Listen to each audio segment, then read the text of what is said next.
Vamos fazer um react sobre o revisionista, negacionista, taxista Thiago Braga. Um homem que está causando muita polêmica por ter desafiado o monopólio dos comunistas no discurso histórico, né? E agora, mais uma vez, o negacionista, revisionista, taxista, fascista e mais lá não sei mais o que, faz mais um vídeo dessa linha. Dessa vez o Thiago Braga está culpando os africanos pela escravidão. Olha que absurdo, hein?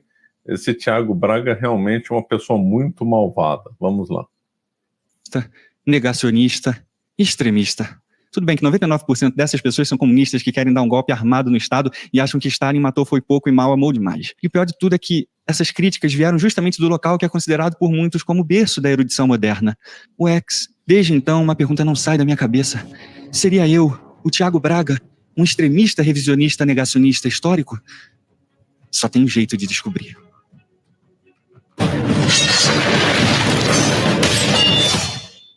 Agora, o que é triste é ver tanta pirraça dos tupins soviéticos com os meus vídeos. Ao invés de acumularem energia para a Revolução Brasileira, ficam perdendo tempo me chamando de negacionista e revisionista. O imbecil negacionista histórico do Thiago Braga deve ter chorado no banho lendo essa notícia. Thiago Braga é isso daí, de vetor contrário, amigo. Não se iluda. Você gosta dele por causa do viés ideológico que bate com o seu? Nada além. É tendencioso, ideológico e negacionista a níveis extremos. Esse Thiago Braga é perigosíssimo. Cadê aquele incel revisionista do Thiago Braga? Além, obviamente, que esse Thiago Braga é revisionista e mau caráter. E se tem tanta gente ganhando dinheiro com meu nome e imagem, por que eu não posso ganhar um dinheiro com meu próprio nome e imagem? E o epicentro de todo o choro é esse vídeo aqui. O tráfico de escravos e a origem da escravidão no Brasil. Dizem que se tivesse uma internacional negacionista, esse vídeo deveria ser a base teórica do movimento. Olha aqui, já tem 4 anos que eu lancei. Parece que foi ontem, 12 de março de 2020. 1,2 milhão de views, 1,4 mil dislikes e 79 mil likes. Olha como eu era novinho também. Então agora você vai entender como esse comércio odioso funcionava desde as suas origens e como ele conseguiu alimentar o Brasil por tanto tempo. Ih, já comecei o vídeo mal, hein? Aqui eu disse que o comércio de escravos foi odioso. O que os negacionistas brasileiros me assistindo agora vão achar de mim chamando o tráfico de escravos de odioso? Comércio odioso. Agora, realmente, analisando minha microexpressão facial aqui, minha sobrancelha não desceu tanto quanto eu deveria para mostrar todo o meu ódio. Então, com a fé cristã e a língua portuguesa, Portugal e Congo criam um laço de amizade religiosa, política e comercial que duraria pacificamente por mais de um século entre os dois reinos. E essa amizade tornaria legal o comércio mais odioso da era moderna. Comércio de escravos. De novo eu chamando o comércio de escravos de odioso. Eu devo ser o aluno mais fraco dos negacionistas, não é possível. Essa aqui pode ser revisionismo mesmo. Eu tô colocando Portugal e o Reino do Congo comendo pastéisinhos de Belém juntos. Aqui eu tenho que admitir que foi uma falsificação histórica mesmo. Aí surge uma pergunta que você sempre quis fazer, mas teve medo de perguntar. Como esse comércio começou? Essa aqui é outra evidência de que eu sou negacionista, pseudo-historiador. Estou usando personagens em forma de capacete de cavaleiro medieval. Se eu estivesse usando personagens com chapéu de soviéticos, ou então de revolucionários cubanos, ou então aqueles panos pretos embrulhados na cara igual Ramais, aí o coraçãozinho dos web revolucionários ia ferver. A resposta está nas valiosas cartas trocadas entre ambos os reinos e que estão preservadas no acervo do Arquivo Nacional da Torre do Tombo, em Lisboa, compiladas cronologicamente nos 2 primeiros volumes da Monumenta Missionária Africana e na História do Congo, obra póstuma do Visconde de Paiva Manso. Apenas aqui é um parênteses, né? Primeiro que a escravidão logo é um pesadelo, né? Uma coisa criminosa, pecado, obviamente, né? Sempre foi condenado pela Igreja Católica, é uma coisa que sempre existiu desde que o mundo é mundo em todo lugar. Então, no Extremo Oriente havia escravidão, no Japão, China, para tudo quanto é lugar, na África, a escravidão endêmica, na Europa, houve escravidão, aqui na América também, entre os astecas e outros povos, também tinham escravidão. Então isso aqui que os revolucionários de sofá mentem e querem fazer, e querem obrigar, querem fazer crer, é que a escravidão é uma criação do homem branco contra os africanos. Isso aí não é verdade. Os revolucionários de sofá estão errados, esses web comunistas estão errados. Escravidão foi uma realidade da história da humanidade em todo o tempo e lugar. Hoje diminuiu muito, né? Ainda sabe-se que ainda há um pouco de escravidão lá na África, e se considerarmos lá na China certas fábricas, e campos de trabalho forçado na Coreia do Norte, né, como trabalho escravo ainda há nesses locais, né, África, Coreia do Norte, China. O comunismo também teve a sua escravidão disfarçada, né, os UMAPs em Cuba, ou melhor, as UMAPs em Cuba, que eram unidades, né, não, pode ser o UMAP, que seriam os campos UMAPs, né, é uma questão aí que eu não vou entrar. Bom, seja lá, as UMAPs eram campos de trabalho forçado, assim como os gulags, campos chineses e tal. Curioso que o revolucionário de sofá e web comunistas não comentam sobre esses campos de trabalho forçado e esquecem completamente das UMAPs lá em Cuba, né? Então, como eles não gostam de falar, nós gostamos. Vamos sempre lembrar das UMAPs cubanas, né? Que era a escravidão moderna. Agora, em relação ao tombo, né, o famoso arquivo lá português, é uma pena que muitos dos documentos foram destruídos lá no século XVIII, no incêndio, né, ocasionado pelo terremoto lá em Lisboa, né, 1755. Na verdade, foi um tsunami, né? Não, foi um terremoto, causou um tsunami e gerou inundação, fogo em Lisboa, e muitos documentos foram destruídos. É uma pena, mas muita coisa ainda está disponível para pesquisa. Então vamos lá.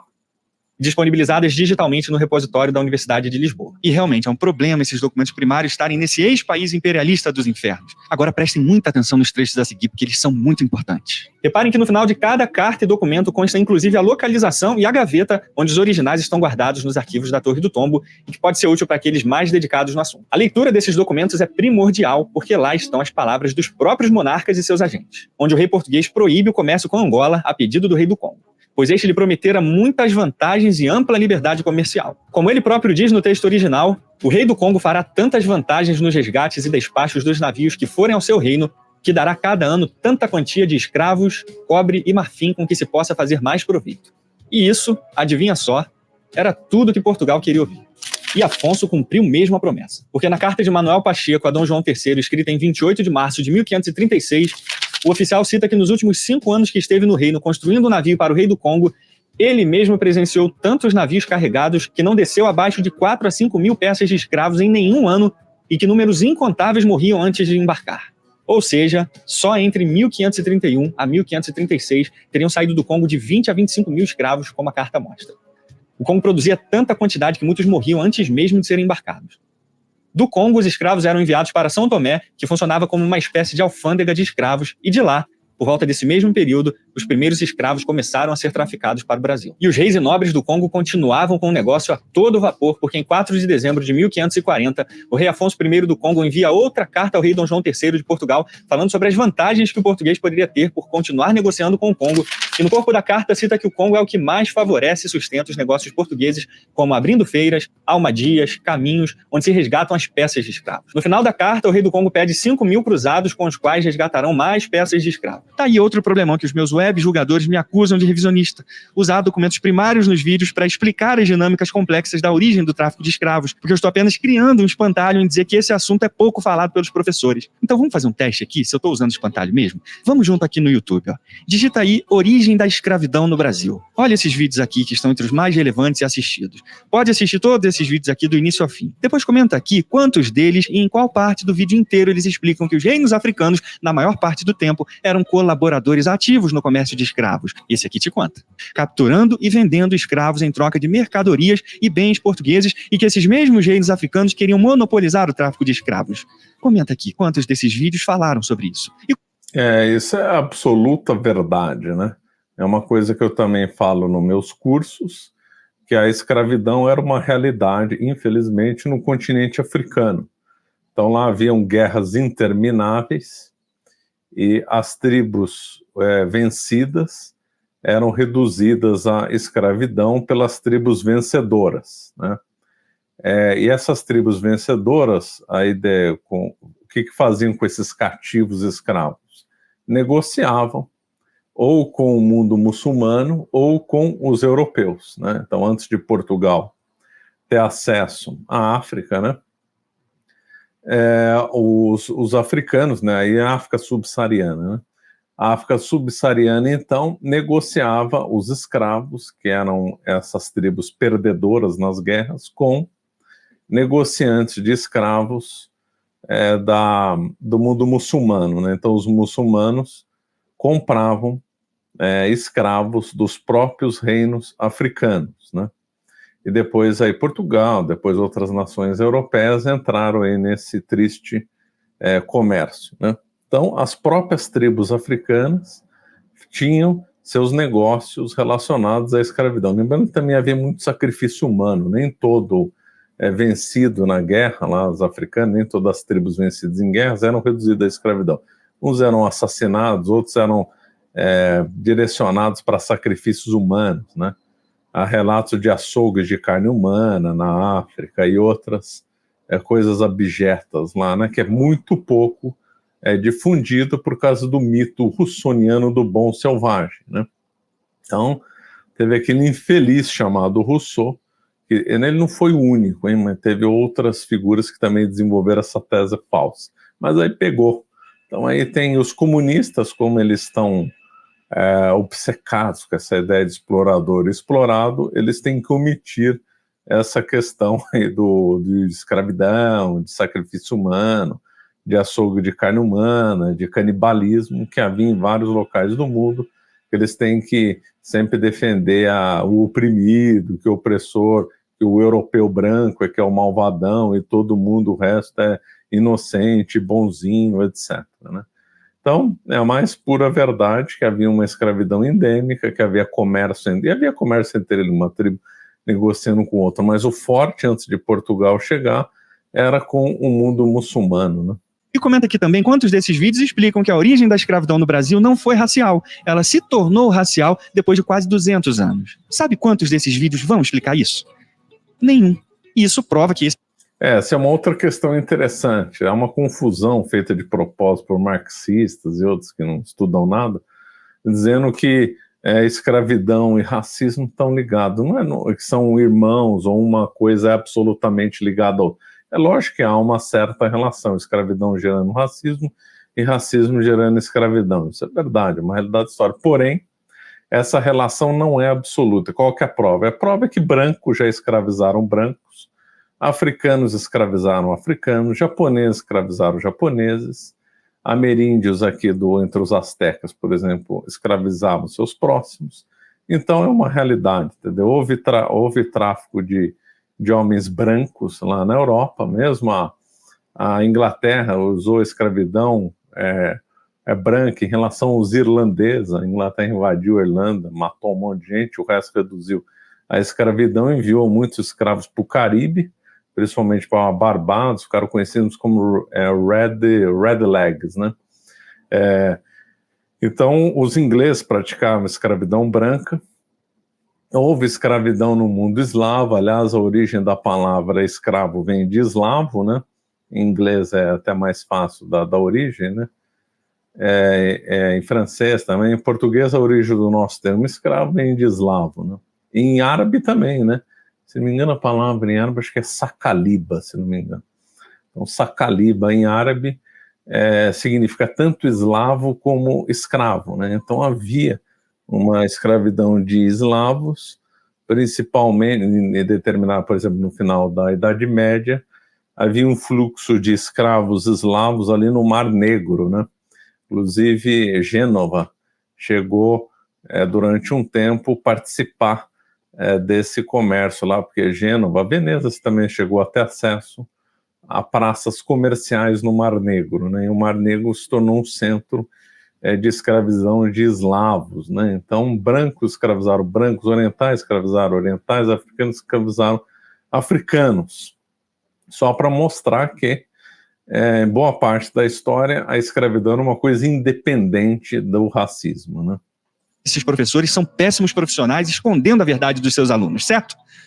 Errado. Eles simplesmente escolheram não falar sobre isso. Mas vamos lembrar que esses vídeos são assistidos por centenas de milhares de pessoas, alunos, professores e pessoas no Brasil inteiro não entenderam como foi a dinâmica entre portugueses e africanos que levaram à origem do tráfico de escravos. A impressão que fica a qualquer pessoa que assiste a esses vídeos é que o comércio era unilateral. Se tratava apenas de invasão e captura dos portugueses contra a vontade dos africanos como um todo. E essa é exatamente a impressão comum das pessoas em geral. A professora Lilia Schwartz, aqui na Biografia do Brasil, deixa clara essa percepção comum da passividade dos africanos nesse comércio de escravos. Olha aqui na página 83 o que ela diz. Diferentemente do que se costuma pensar, os africanos não eram apenas apreendidos. Precisavam ser trocados por tecidos, instrumentos agrícolas, barras de metal, pólvora, cachaça, rum e outras bebidas alcoólicas. Produtos que se transformavam em moedas fortes nas mãos dos traficantes. Outro engano é descrever os negociantes africanos como ingênuos ou passivos na comercialização. Ao contrário, eles condicionavam as relações mercantis às circunstâncias de seus próprios mercados. Agora vamos fazer uma reflexão juntos aqui.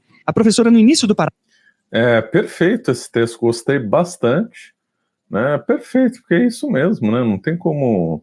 Quem estuda, vai nas fontes, pesquisa e tal, não esquece dos chavões, vê que é exatamente isso, né? O parágrafo disse que, diferentemente do que se costuma pensar, ou seja, a professora está dizendo aqui que há um costume em se pensar que os africanos eram simplesmente passivos e não ativos nesse comércio. E a professora continua. O tráfico era um negócio complexo que englobava pontos fixos, barcos que navegavam em águas costeiras, fortes litorâneos e portos. Os comerciantes africanos variavam.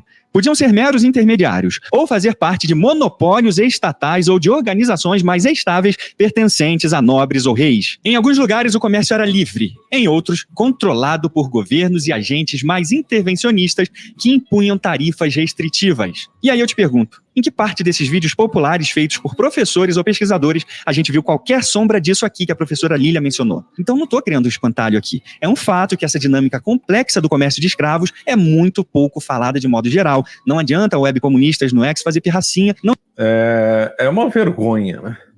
Historiadores no Brasil é uma vergonha, esses divulgadores de YouTube ocultando uma informação importante como essa é uma vergonha, gente. Porque eles têm que atender a uma ideologia marxista, têm que atender a lógica do bom selvagem, e aí ocultam essa realidade. Os reinos africanos praticavam a escravidão, pertencia à cultura deles. A maior parte esmagadora dos escravos que chegaram no Brasil não era gente livre na África que trocou a liberdade, que foi forçada à escravidão, eles já eram escravos em território africano. O que se aconteceu foi a troca de uma escravidão da África para a escravidão no Brasil, e não liberdade na África e escravidão no Brasil, porque essas tribos, reinos, que foram vencedores em guerras intertribais, ou reino contra reino, que negociavam aí os escravos. É uma vergonha esse povo omitir essas informações. Não sei se ele vai citar, só estou comentando aqui para não esquecer. Quando a escravidão acabou no século XIX, teve cartas de reinos africanos direcionados uma foi para a Inglaterra, outra para Portugal, né? Reclamando que o tráfico de escravos sendo interrompido prejudicava o negócio dele. Quer dizer, os próprios reinos africanos protestando contra o fim da escravidão, né? Talvez ele vá citar, não sei. Eu só estou falando aqui para não esquecer.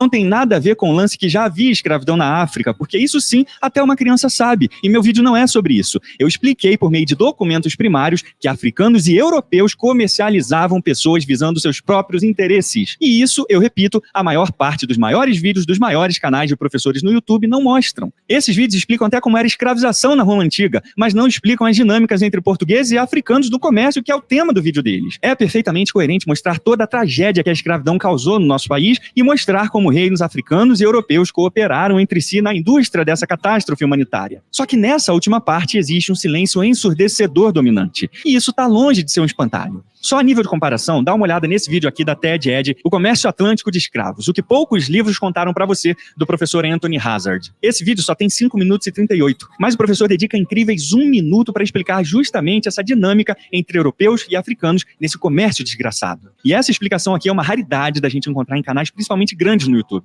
E é aqui que meus haters dizem que eu estou minimizando a participação portuguesa e que, no fundo, eu estou insinuando que os africanos é que pediram para ser escravizados. Zé Cruzadinha. Rapadura é doce, mas não é mole não. Essa indústria maldita que comercializou 6 milhões de humanos para o Brasil só existiu nessa escala graças à cooperação entre reinos europeus e africanos. Como o vídeo do professor Hazard mostra, a captura de escravos pelos africanos se tornou a motivação para se fazer guerras. Os africanos queriam o poder e a riqueza que os europeus traziam. Os europeus queriam a riqueza que os escravizados trariam. By selling them, kings enriched their own realms and strengthened them against neighboring enemies. African kingdoms prospered from the slave trade, but meeting the Europeans' massive demand created intense competition. Slavery replaced other criminal sentences, and capturing slaves became a motivation for war rather than its result. To defend themselves from slave raids, neighboring kingdoms needed European firearms, which they also bought with slaves. The slave trade had become an arms race, altering societies and economies across the continent. Engraçado, mas eu falei exatamente isso no meu vídeo da escravidão. Logo eu, um revisionista desse? Vê se eu não falei. A corrida escravista financiada pela coroa portuguesa e executada pelo reino africano levaria o caos e guerra aos povos africanos que seriam conquistados, escravizados e comercializados em números inimagináveis. Pois é, eu sou o revisionismo. Com todos esses documentos mostrados aqui, um aspecto fundamental fica evidente. Havia uma cooperação ativa no comércio de escravos entre os reinos do Congo e de Portugal, onde o rei do Congo claramente mantinha o controle do comércio no seu reino e tinha suas regras aceitas e respeitadas pelos monarcas portugueses. Essa é outra parte onde os meus atacadores me acusam de ser mentiroso e revisionista, dizendo que os líderes africanos não tinham escolha e foram obrigados a participar no comércio contra sua vontade. Mas vamos dar uma olhada aqui no que o professor John Thornton diz aqui nesse livro, que é um clássico sobre o tráfico de escravos. Aqui na página 7, o professor diz: meu estudo das relações políticas e militares entre africanos e europeus conclui que os africanos controlavam a natureza das suas interações com a Europa. Os europeus não tinham o poder militar para forçar os africanos a participar em qualquer tipo de comércio nos quais seus líderes não quisessem participar. Portanto, todo o comércio com o Atlântico, incluindo o comércio de escravos, tinha que ser voluntário. Pelo fato de que muito do processo de aquisição, transferência e venda de escravos estava sob o controle dos estados africanos e elites, eles foram capazes de proteger a eles mesmos do impacto demográfico e a transferência de deslocamentos sociais consideráveis para membros mais pobres da sua própria sociedade. Engraçado, gente. Parece até que eu li o professor Thornton antes de fazer esse vídeo, né?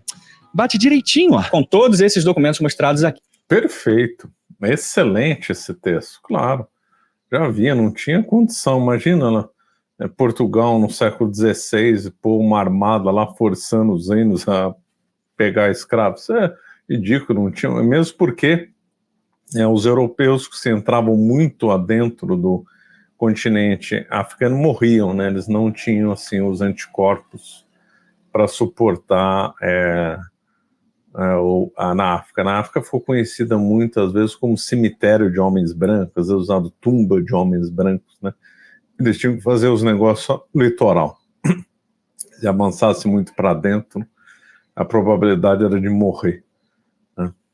Que um aspecto fundamental fica evidente. Havia uma cooperação ativa no comércio de escravos entre os reinos do Congo e de Portugal, onde o rei do Congo claramente mantinha o controle do comércio no seu reino e tinha suas regras aceitas e respeitadas pelos monarcas portugueses. Mas falando sério agora, imagina só como seria bom ver tantos detalhes importantes assim sobre esse processo de escravização nas videoaulas no YouTube, mas é tão difícil de achar. Em todas as cartas analisadas e disponíveis durante praticamente todo o século XVI, não há qualquer relato de guerra ou resistência violenta por parte de nenhum dos dois reinos, seja contra ou a favor da escravatura. Agora só me resta esperar meu cancelamento da Academia Brasileira dos Revisionistas. Apenas quando Portugal adota uma atitude expansionista na África a partir de 1620 é que a guerra é declarada entre os dois reinos, levando à derrota do Congo. Peraí. Eu estou dizendo aqui que a partir da metade do século XVII, Portugal adotou uma atitude expansionista na África e isso começou a causar guerras. Com certeza eu sou o advogado mais fraco do Império Português. Outro fator fica evidente ao analisar esses documentos. A origem da escravidão portuguesa nada tinha de racial. Era vista como uma atividade puramente econômica, aliás, para ambos os reinos. Em nenhuma parte de qualquer dos documentos régios durante todo o século XVI e XVII, e nem mesmo nas bulas papais do século XV, é possível ver qualquer justificativa racial para a escravidão africana, além da justificativa religiosa e econômica. Explicar que os portugueses no início da escravidão e durante muito tempo justificavam a escravidão por religião e guerra e não por cor de pele, é o mesmo que defender que a escravidão não levou a racismo no Brasil. Vai vendo aí o nível dos inteligentinhos que eu tenho que aturar. Mas o fato é que essa mesma tragédia iniciada há 500 anos atrás continua aterrorizando a humanidade, mesmo nos dias de hoje. O continente africano, infelizmente, segue como campeão de escravos no mundo todo, com 10 milhões de escravos entre seus próprios países. Lá, os africanos e africanas continuam sendo maltratados, abusados e escravizados pelos seus próprios chefes. Lá, as autoridades locais pouco ou nada fazem para impedir tamanho desrespeito e desonra que assola a humanidade em pleno século XXI. Não se engane com esse meu discursinho aqui, não. Ele é típico de revisionista negacionista que passa pano para a escravidão. Agora vamos para outro vídeo negacionista revisionista do Império Zadê. A história de Dom Pedro II. Pedrinho, qual é a raiz quadrada de 25 elevado a 3? 125. Conjugue o verbo defectivo reaver na primeira pessoa do pretérito mais perfeito do indicativo. Eu reuvera. Como se diz em inglês, república é uma droga. Republic sucks. Esse vídeo tem uma coisa em comum com o meu da origem da escravidão no Brasil. São os mais assistidos do YouTube BR sobre o assunto. E claro que isso nem dá inveja aos comunistas que mal conseguem chegar a 30 mil views por vídeo arrumando treta com todo mundo, né? Vários reinos africanos também ficaram revoltados com essa decisão do Ocidente. Segundo o renomado historiador queniano Betuel Ogotte, reinos como Daomé e Ashanti e outros reinos africanos eram obstinadamente contra o fim do comércio de escravos. Primeiro eu falo que os reinos africanos eram obstinadamente contra o fim do comércio de escravos, e cito a referência do professor Ogotte. Mas é claro que isso é só mais um espantalho revisionista meu, porque todo mundo sabe que todos os professores de todos os vídeos do YouTube que falam sobre a história da escravidão explicam isso. Mas a escravidão e seu fim ainda deixariam marcas profundas na história do Brasil, no seu povo e no próprio imperador. Como eu pude declarar que a escravidão deixaria marcas profundas no povo brasileiro? Só me resta agora renunciar publicamente à minha cadeira na Academia Brasileira de Negacionistas. E para fechar aqui, vamos conferir esse bate-papo entre o negacionista da escravidão e um passapanista de bilionário dos foguetes que não tem compromisso nenhum com o Brasil. Por isso que eu sempre falo, e é uma das coisas que assim, mais abre os olhos da galera, você pode falar sobre todos os erros de Portugal, cara, sabe, dizer tudo que Portugal explorou aqui, a escravização, sabe, tudo isso faz parte da história e precisa ser lembrado mesmo. Inclusive nos meus vídeos eu lembro disso, eu fiz um vídeo da escravidão, inclusive, dizendo claramente, Portugal foi um dos responsáveis principais pela tragédia que foi a escravização. Ao mesmo tempo eu lembro, não foi o único, os chefes africanos também participaram desse processo traumático. Isso nós temos documentado, isso é consenso acadêmico. Portugal participou da escravização ativamente, sabe? Foi um culpado, assim, majoritário. Novamente, a gente está trabalhando com fatos, sabe? Evidências históricas. Não há o que se discutir que os chefes e os líderes africanos e os seus soldados, os seus subordinados, participaram ativamente nesse processo. Aí sabe o que vai ter de corte depois? Tiago está dizendo que os próprios escravizados é que pediram para os portugueses irem lá escravizar eles. Então a gente está nesse meio, sabe? Da internet maluco, onde você dizer que os chefes e os líderes africanos participaram ativamente significa que você está dizendo que os escravos, os escravizados, é que queriam ser escravizados, né? Tá. Então você tem essa loucura, né? Mas só pra galera entender, então, você tem esse contexto, é algo muito mais complexo do que uma mera simplificação, cara. Fulano é vilão, cicrano é oprimido. Opressor e oprimido, sabe? Essa dualidade maniqueísta, ela não funciona na história. Ela não funciona na história, porque os povos que são considerados os oprimidos, diante de alguns, eram os opressores de outros. Quando a gente fala do reino de Nidongo e Matamba, que são os atuais, que é o que virou depois Angola, a gente fala de povos que conquistavam outros povos para vender para os portugueses. A gente tem o reino do Congo, que foi o primeiro reino que Portugal ativamente colaborou e participou com o apoio do rei Afonso I, cara, que se converteu. Eles tinham escolha. Eles participaram porque eles viram que com a chegada dos portugueses eles podiam conquistar outros povos. Engraçado, eu, um negacionista revisionista, dizendo exatamente o que o professor Thornton diz aqui, ó. Os europeus não tinham poder militar para forçar os africanos a participar em qualquer tipo de comércio nos quais seus líderes não quisessem participar. Portanto, todo o comércio com o Atlântico, incluindo o comércio de escravos, tinha que ser voluntário. Os coitados são os africanos que foram escravizados. Esses são os grandes coitados. Agora, dizer que não houve uma participação intensa em um monopólio por parte desses povos é uma falsificação histórica. Porque isso é consenso, Sérgio. Eu cito pra galera aqui um historiador fantástico chamado John Thornton. Ele escreveu uma obra chamada Africanos e África no processo da escravização atlântica. Entendi. E mostra como que os africanos estavam lá participando ativamente mesmo, para manter o monopólio, né? Então é isso, nós temos o podre de todos os povos do mundo que precisam ser contados, né, e lembrados. Muito bem. Mas, Thiago, e essa crítica? Essa questão, todos os povos do mundo têm seus podres, não é só Portugal. Todo mundo tem. Escravidão foi uma realidade, conforme falei, em tudo quanto é lugar. A Inglaterra participou de escravidão, França, Espanha, todo mundo. Tem escravidão é uma realidade da história humana, infelizmente. Todas as nações têm seus podres. O problema é que não se faz história comparada, né? Isso é um erro colossal. Então a pessoa pega mania com um país lá, qualquer um, pega Espanha, por exemplo, aí vai lá, tem um monte de podre na história da Espanha, só que a pessoa então fala, a Espanha é muito ruim porque aconteceu isso e aquilo, só que não faz história comparada, o que acontecia nos outros países, qual que era a realidade dos outros países na mesma época, no mesmo contexto, você vê que todas as nações cometeram erros, todo mundo tem seu lado bom, seu lado ruim, então é assim que a história caminha, né? Agora os revolucionários do sofá, os webcomunistas, eles distorcem de tal forma a história que eles criam um novo passado, né? Eles são inventores do passado. O passado, para eles, se torna, como eles são obcecados com a ideologia marxista, eles têm que distorcer os fatos para se encaixar na sua ideologia, né? Então, eles inventam lendas, romantizam coisas e acreditam nessas palhaçadas, né? Fica aí ao professor na sala de aula? Você está dizendo que todos os professores são ruins? Esse quadro aqui, menino, foi inspirado na minha própria experiência com 2 professores de História e Sociologia que eu trabalhei durante 10 anos, que faziam propaganda partidária dentro e fora da escola e legalização da maconha dentro da sala de aula. Minha crítica é só e somente a eles. E você, reacteiro da web, pode negar que isso existe, ou pode até dizer que esses professores têm o direito de fazer isso. Não tem problema não, mas eu também tenho o direito de fazer minha crítica no meu canal, e se depois dessa explicação você ainda tá de pirracinha, chama a polícia e manda meter ele na cadeia. E enquanto tem meia dúzia de professores e páginas no X comunistas esperneando com meu conteúdo, professores no Brasil inteiro estão usando meus vídeos para despertar o interesse dos alunos nessa disciplina que é tão linda, História. Meu conteúdo já passou até na TV aberta portuguesa durante as aulas remotas na pandemia. Para um cara que começou seus 2 canais do zero e faz tudo sozinho, é uma honra e tanto ter esse alcance.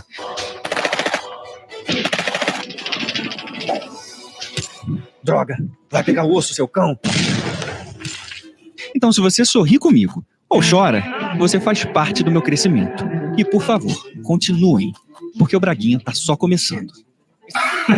Nota importante: nenhuma gota de álcool foi ingerida na gravação desse vídeo. É muito bom o vídeo do Thiago Braga. Esse vídeo aí sobre a escravidão é muito bom. O Thiago Braga está fazendo um excelente trabalho combatendo as visões dele, né, dos revolucionários do sofá, né, os webcomunistas. E o bom do trabalho do Thiago Braga é que ele vai nas fontes, né, ele mostra lá autores, inclusive autores africanos, mostra as fontes primárias, enquanto os webs comunistas só tiram as coisas da cabeça deles, né? Então é assim que é a vida, né? Esses webcomunistas são de uma tristeza completa. Como deu para ver nos vídeos, ele até citou aí um curto vídeo lá em inglês, o que demonstra, né, como é importante aprender inglês. Então faça, você que não sabe, faça logo o curso B-Way do Jonas Bressan, link na descrição. E nós estamos próximos de atingir 200 mil inscritos. Quando a gente chegar nessa marca, nós vamos lançar uma promoção na EVH. Bom, vamos ficando por aqui. Obrigado.